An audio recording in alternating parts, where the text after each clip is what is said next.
चीन को संवेदनशील जानकारी साझा करने के जुर्म में ईडी ने स्वतंत्र पत्रकार राजीव शर्मा को किया गिरफ्तार।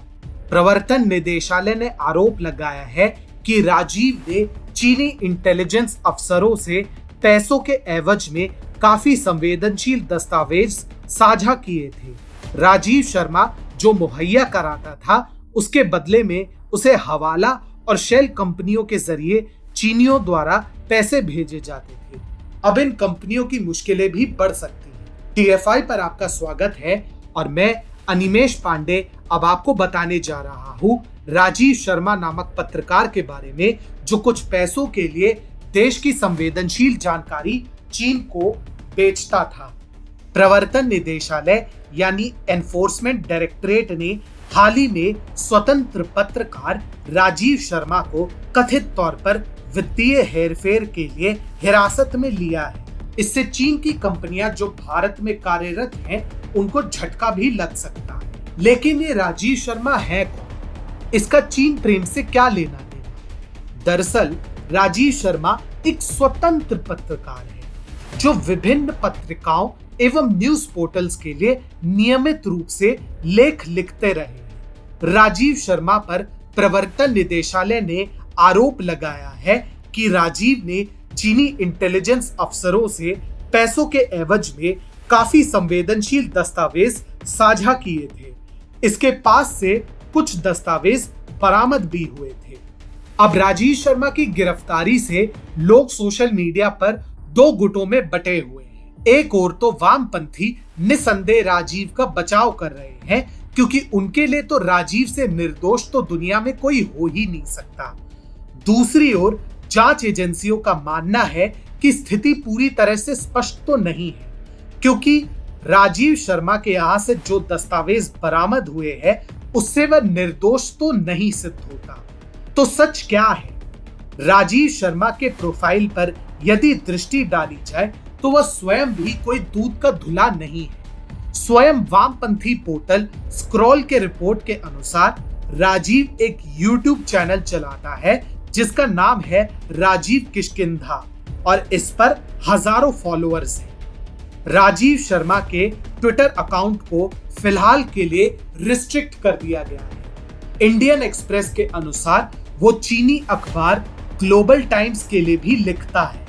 स्क्रॉल की रिपोर्ट के अनुसार राजीव शर्मा ने आरोप लगाया कि उसके फोन को इजराइल के जासूसी सॉफ्टवेयर पेगासस के जरिए निशाने पर लिया जा रहा है। जब ऐसे व्यक्ति पर संवेदनशील दस्तावेज चीन के इंटेलिजेंस अफसरों के साथ साझा करने के आरोप लगे, जो पहले से ही ग्लोबल टाइम्स के लिए लेख लिख रहा हो, तो आप भली भांति समझ सकते हैं कि उसकी असल मंशा क्या रही होगी। स्वयं स्क्रॉल और द इंडियन एक्सप्रेस तक सिद्ध कर चुके हैं कि यह व्यक्ति ग्लोबल टाइम्स के लिए लेख लिख चुका है।